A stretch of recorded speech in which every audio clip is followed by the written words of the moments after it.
Sesungguhnya zikrullah itu, zikir kepada Allah, merupakan salah satu warna ibadah yang sangat besar faedahnya. Firman Allah Subhanahu wa taala, "Inna sholata tanha 'anil fahsya'i wal munkar wa la dzikrullahi akbar." Surat Al-Ankabut ayat 45. Sesungguhnya salat itu mencegah dari perbuatan-perbuatan keji dan mungkar.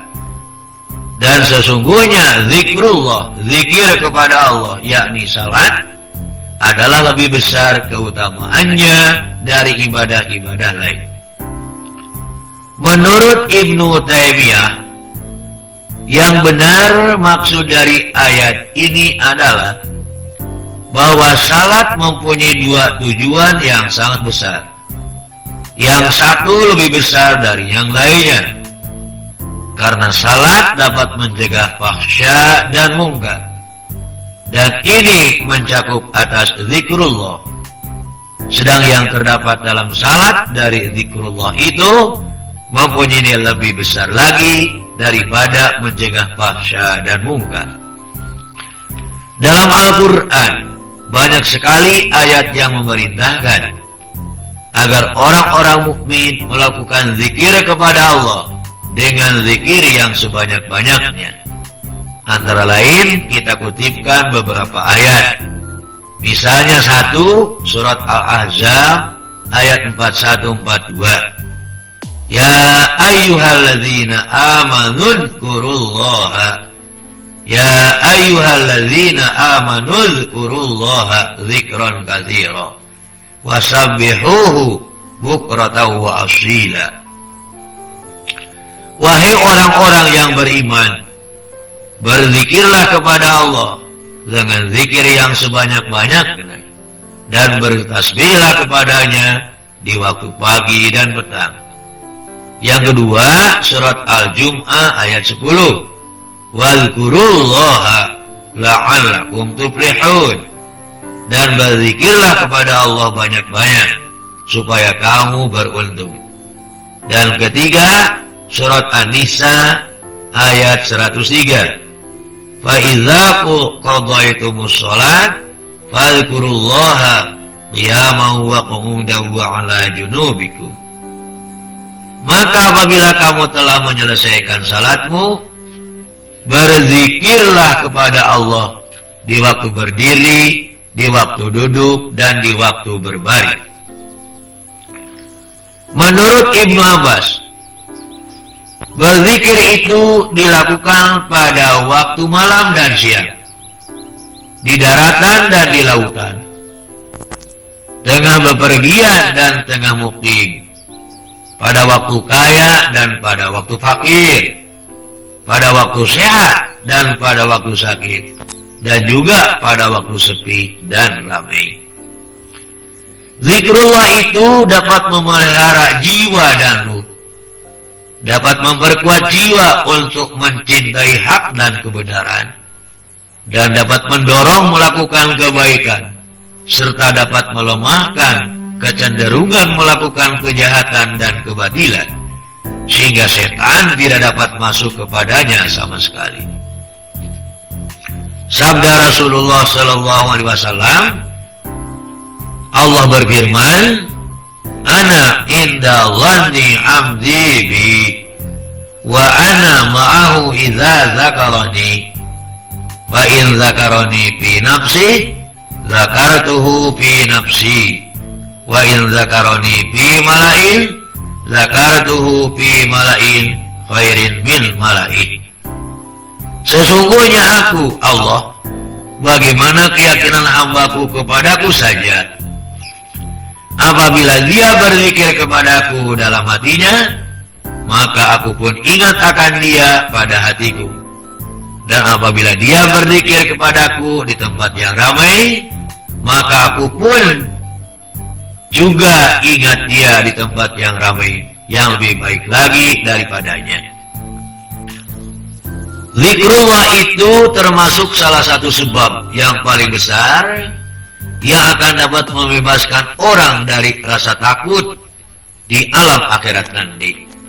Sabda Nabi sallallahu alaihi wasallam, "Ma amila banu Adam amalan anjalahu min azabillah min dzikrillah." Qalu ya Rasulullah, wala jihad fi sabilillah. Qala wala jihad fi sabilillah illa an tadriba bi sayfika hatta yanqati'a thumma tadriba bihi hatta yanqati'a. Tiada mengerjakan seseorang anak Adam, tegasnya manusia, akan satu pekerjaan yang dapat menyelamatkan dia dari siksa Allah kecuali zikrullah. Para sahabat bertanya, "Wahai Rasulullah, tidaklah pula jihad fi sabilillah?" Jawab Rasul, "Tidak juga jihad fi sabilillah, kecuali engkau memukulkan pedang engkau sehingga memutuskan anggota tubuh musuh. Kemudian engkau memukulkan kembali dengan pedang itu sehingga musuh itu putus atau mati. Demikian juga zikrullah itu termasuk yang akan dapat membebaskan manusia dari siksa dunia dan kekhawatirannya. Oleh karena itulah Allah Subhanahu wa Ta'ala telah mensejarahkan perintah tobat menghadapi musuh, perintah sabat teguh menghadapi musuh di medan perang dengan zikrullah. Ya ayyuhalladzina amanu idza laqitum fi'atan fasbutu wadhkurullaha katsira la'allakum tuflihun. Surat Al-Anfal ayat 45. Wahai orang-orang yang beriman, apabila kamu memerangi pasukan musuh, maka berteguh hatilah kamu dan berzikrullah kepada Allah sebanyak-banyaknya agar kamu beruntung.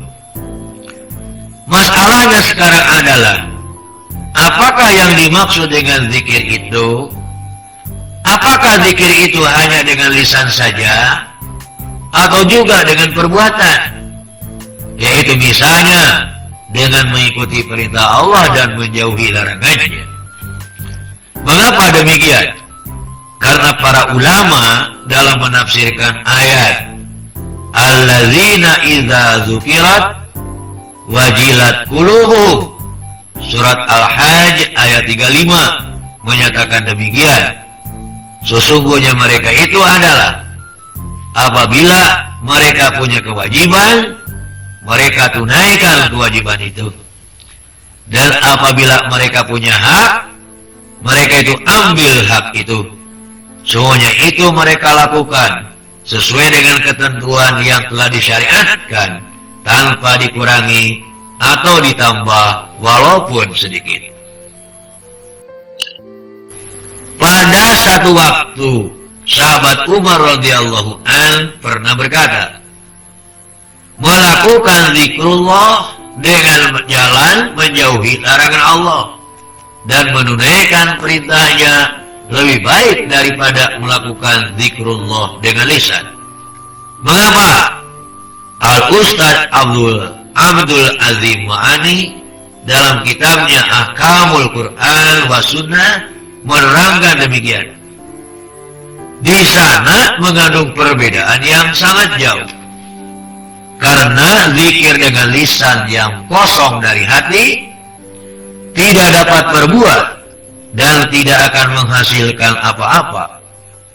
Sebaliknya apabila berkumpul antara zikir dengan lisan dan nyalangnya hati yang dapat menggerakkan amal, maka itulah yang sempurna dan akan mencapai sasaran yang luhur. Al-Imam Ibnu Qayyim dalam menafsirkan ayat alladzina amanu wa tatma'innu qulubuhum bi dzikrillah, ala bi dzikrillah tatma'innu qulub, surat Ar-Ra'd ayat 28 telah mengatakan demikian. Tumanina itu adalah tenangnya hati kepada sesuatu dan sama sekali tidak ada keraguan dan keguncangan atasnya. Maka zikirnya seseorang kepada Tuhannya itu akan dapat menenangkan dan mententramkan jiwanya.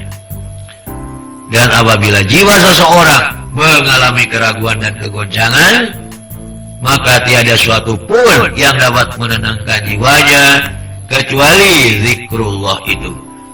Oleh karena itu, dengan zikrullah, maka Allah menjadikan jiwanya orang-orang mukmin jadi tenang.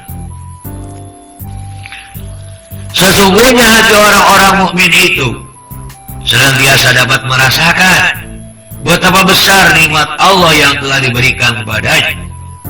Oleh karena itu, segala pengabdian dan peribadatan yang dia pernah tunaikannya kepadanya dibandingkan dengan besarnya nikmat Allah yang tercurah kepadanya itu sangat kecil sekali, seolah-olah tiada arti sama sekali.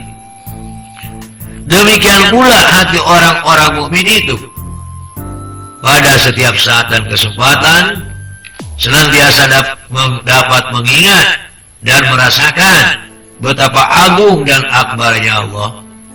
Oleh karenanya lalu dia dapat merasakan pula betapa hebatnya Allah itu dibandingkan dengan kepicikan dirinya.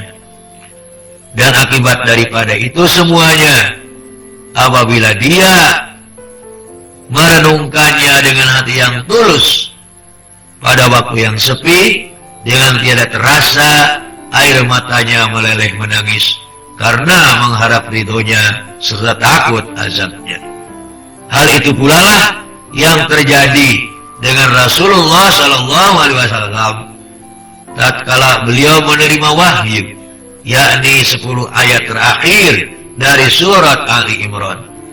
Semoga hati kita senantiasa larut menyatu dengan Allah pada setiap saat dan waktu, sehingga kita mendapatkan ketenangan dan ketentraman hidup.